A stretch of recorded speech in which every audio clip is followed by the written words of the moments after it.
So another day in the life of a fish keeper. I've been struggling since last week with some food that I bought, Northfin and Basileer foods that I tried on my, this is 173 tank, and there's this one here is my breeding pair that I pulled out that are in this tank, and you can see how clean the water is in here, even with everything rushing and stuff through it. But in this tank, which I was feeding the other stuff, it's had this cloud in here for the past 3 or 4 days, and I can't seem to get rid of it. And I have 2 filters in here, like everything else, a hang in the back, Aquaclear 50, and a big sponge filter, and it's usually sparkling clean.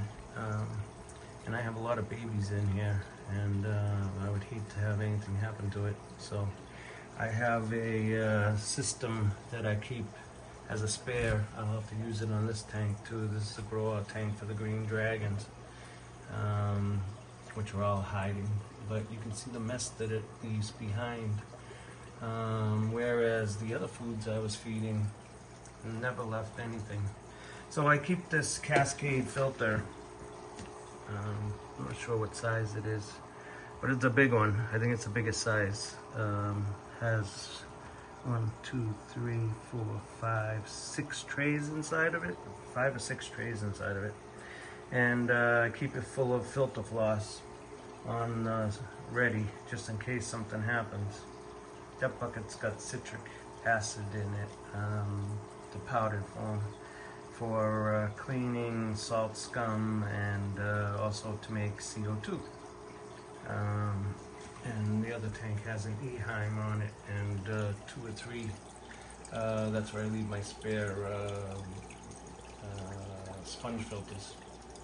But these are my main breeding tanks for my Hypans, and there's 16, I think, in this tank. Trying out some new Easy Caves too that I got from KGE Aquatics. So I can see if I can make this thing focus here. And but I'll tell you, this Cascade filter is something wonderful. All I do is hook it up on any tank, doesn't matter how big or small.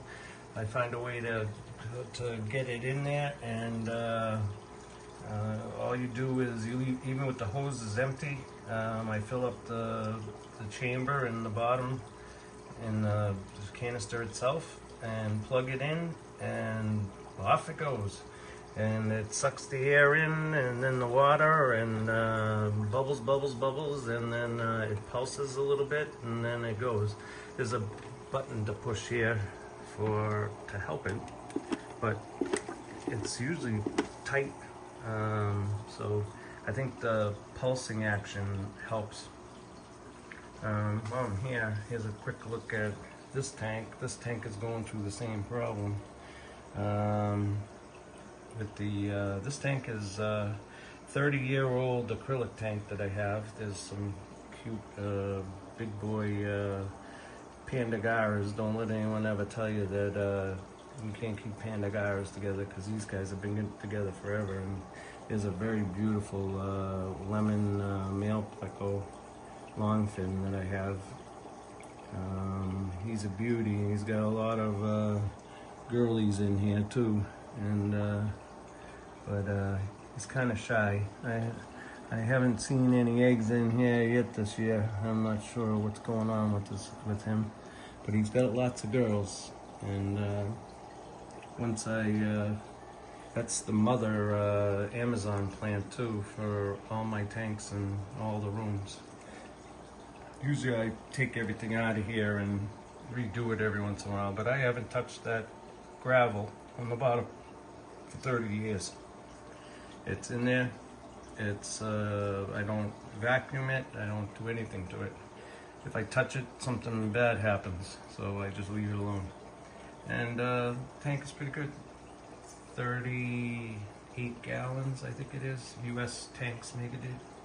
The guys that do all those fancy tanks on TV. Anyway, that's that. And eventually I'll give you guys a good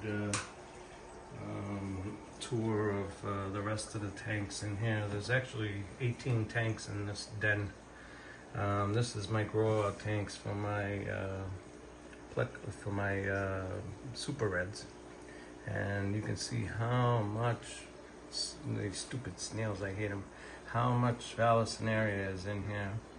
I took 100 of these babies out for the swap meet, and there's so many in here. If I throw food in here, it'll be gone in a second. But they do pretty good. As you can see, there's some color, that tetra color there that I leave there for the little tiny babies to munch on. I put the fish directly from the caves with the dads. I drop them right in there in that spot. I have only 2 males over there breeding, so when their caves are full and the babies hatch, I try to grab them before they get out of the cave and stick them in here, let them go until they grow out of the cave, and then remove the cave and daddy, and put him in the back in his cage where he belongs.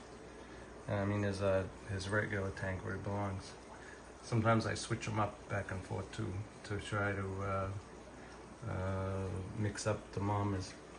But anyway, I'm not sure why this thing is spinning. That's what I do with that cave. This tank. So anyway, I just want to give you guys a quick talk about how I do emergency situations. And as we speak, you can see how clean the tank is getting already. I did do 2 big gigantic water changes in here before I did this, and just to change the filters and squeeze out the sponge filter, but it didn't help. If anything, it made it worse. And I don't know if you can see them, but there's a whole bunch of clown killies at the top. There's a baby. They had a bunch of plants up there, but the plants keep dying in this tank. I think the minerals are too low in here for them, even though I try to remineralize it. But that's about it. Any questions, leave them in the comments. I'm enjoying all your comments. This is a lot more fun than I thought it would be. Thank you for supporting